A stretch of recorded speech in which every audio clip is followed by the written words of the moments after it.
Hey everyone, welcome back to our channel. Today, we're journeying back in time to unravel a 130-year-old unsolved murder that has everything: a mutilated corpse, nationwide attention, and even a ghostly twist. So, grab your detective hats and let's dive into the Wallingford Shoebox Mystery. Don't forget to hit that like and subscribe button. Imagine, if you will, a picturesque summer day in Wallingford, Connecticut. The sun is shining, the birds are singing, and the air is filled with the sweet scent of blooming flowers. It's August 8, 1886, and Edward Terrell, a local resident, decides it's the perfect day to go berry hunting with his loyal dog.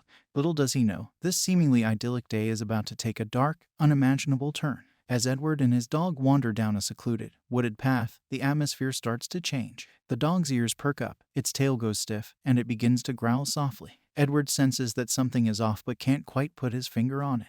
That's when they stumble upon it, a wooden shoebox, partially hidden among the bushes, emanating a foul, gut-wrenching stench that assaults the senses. Edward's heart starts to race. His mind flashes back to a few weeks prior when he had discovered another dead body. The weight of the situation sinks in. This is no ordinary find. This is something that will send shockwaves through the community and haunt the town of Wallingford for decades to come. As the gravity of the discovery sets in, Edward makes the difficult decision to leave the box unopened and rushes back to town to gather a few others. They return, pry open the box, and are met with a sight so gruesome it defies description. Wrapped in tar paper is the dismembered torso of a man, his head, arms, and legs severed with chilling precision. The air grows thick with tension and dread. The authorities are called, and within hours, the news spreads like wildfire, gripping the town's population of approximately 6,000 in a state of collective horror. This is not just a crime, it's an act so vile, so inhuman, that it will forever be etched in the annals of Wallingford's history. Let's pause for a moment and put ourselves in the shoes of those who were there, standing around that ominous wooden box.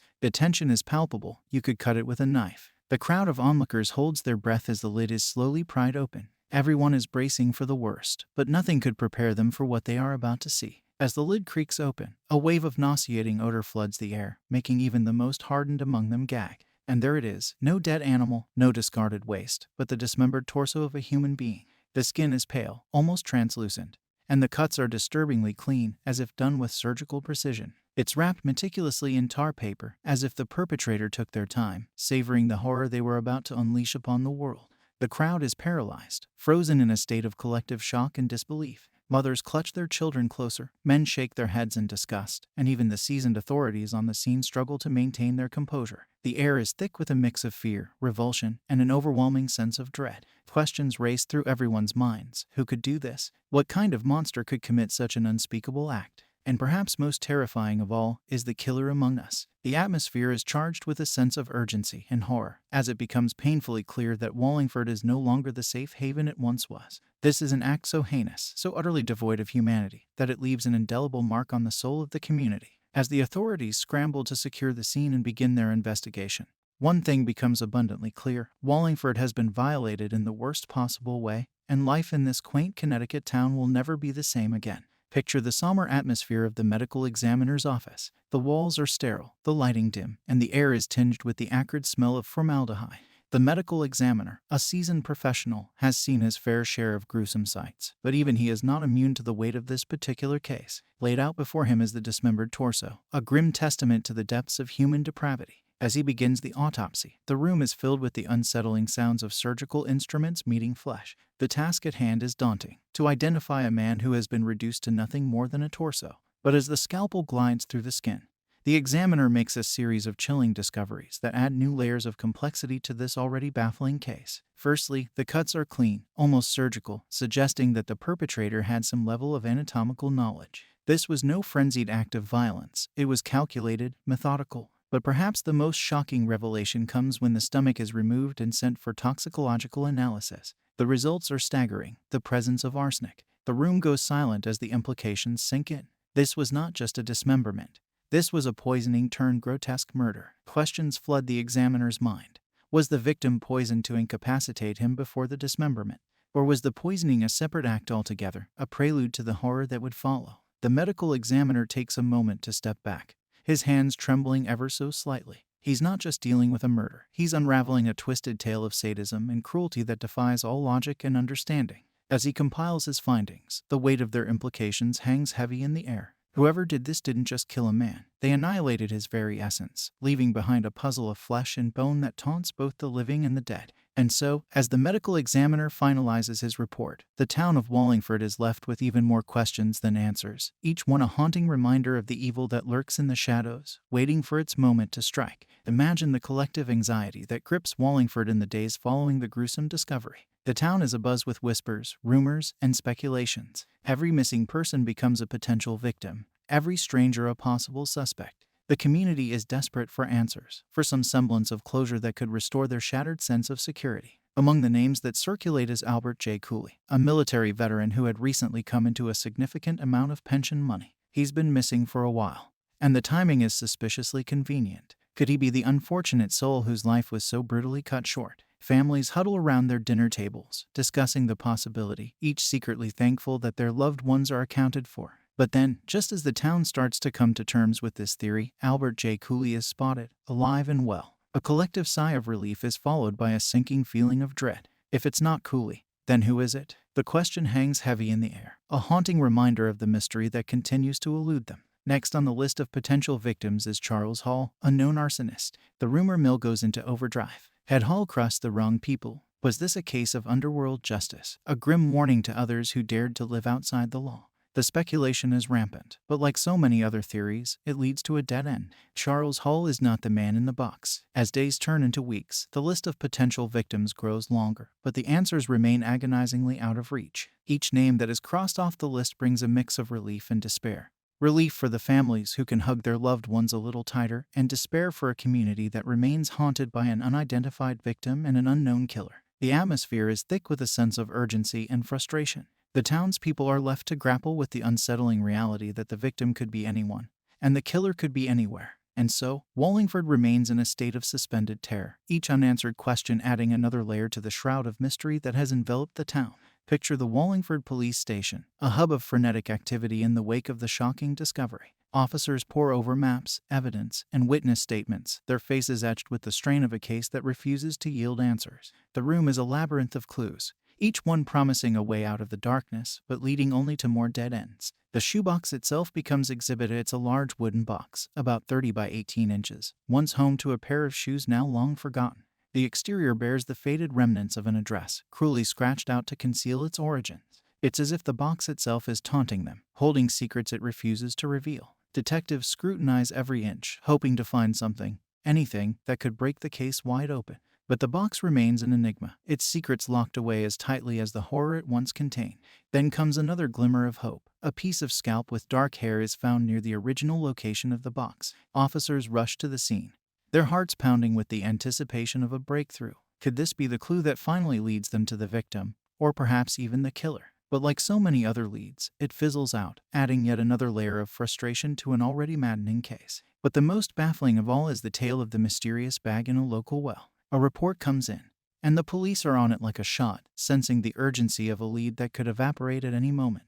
But when they arrive, the bag is gone, as if swallowed by the earth itself. Was it ever really there? Or was it just another illusion in a case that seems to thrive on misdirection and false hope? The emotional toll is palpable. Each dead end not only deepens the mystery, but also erodes the collective morale of a police force desperate to bring justice to their community. The room is thick with the unspoken realization that they are not just racing against time, but also against a killer who remains one step ahead, hidden in the shadows. As the days drag on, the list of clues grows longer, but the list of answers remains woefully short. The investigation becomes a maze with no exit, a puzzle with missing pieces, and Wallingford is left to wonder if they will ever find their way out of this dark labyrinth of uncertainty and fear. Imagine being a detective on this case, your desk cluttered with witness statements, each one a tantalizing glimpse into a story that refuses to be told. The community is on edge, and people are coming forward, eager to contribute their piece to the puzzle. But as you sift through the accounts, a sinking feeling sets in. The pieces don't fit, the narrative is fractured,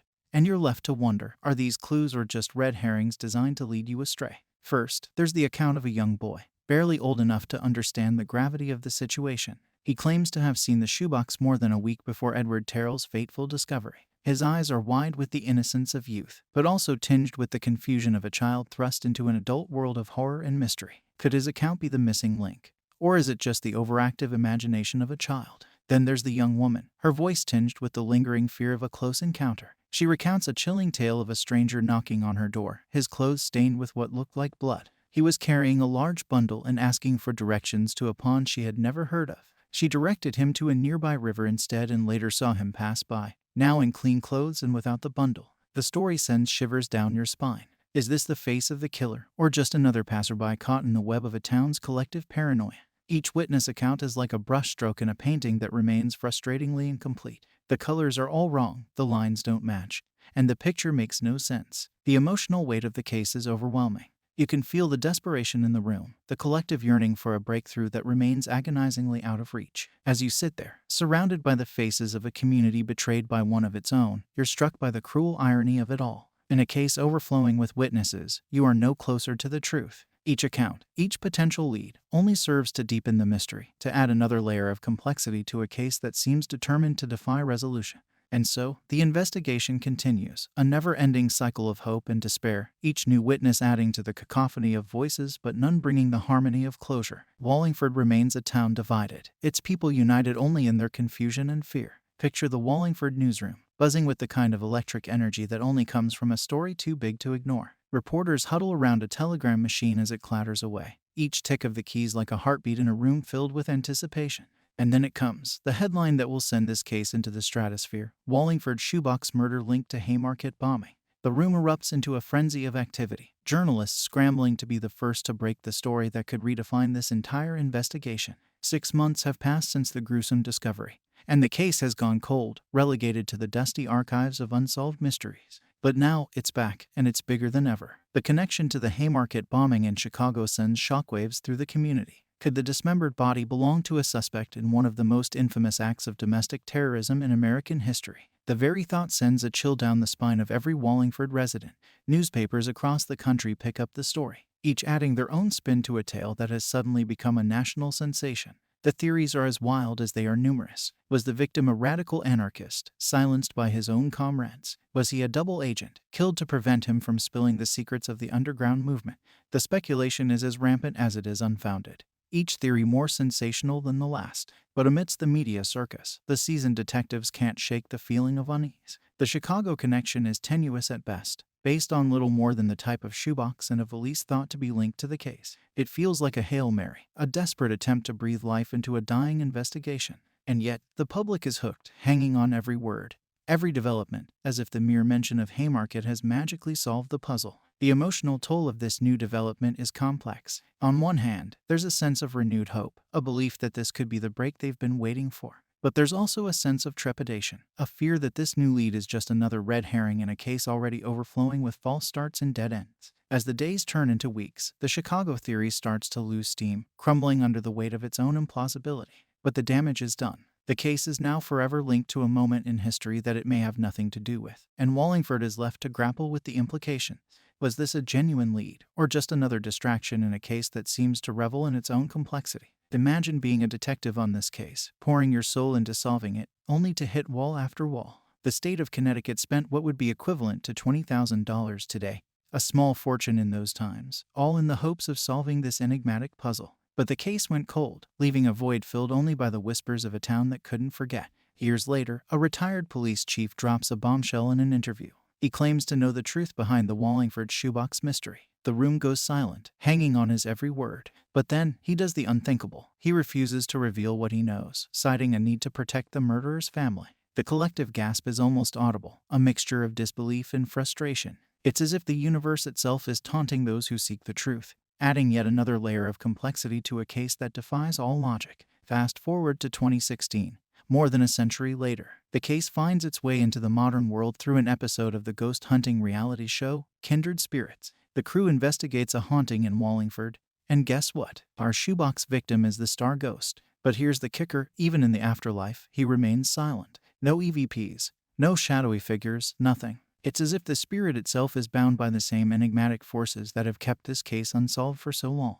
The Wallingford Shoebox Mystery remains one of Connecticut's most haunting, spine-tingling unsolved cases, a story that refuses to die, much like the restless spirit that haunts the town. Wow, what a roller coaster of emotions, right? Thank you for joining me on this spine-chilling, mind-bending journey into one of history's darkest and most perplexing mysteries. If this story has gripped you as much as it has me, do me a favor, hit that like button harder than a detective hitting a dead end. Share this video to spread the mystery far and wide.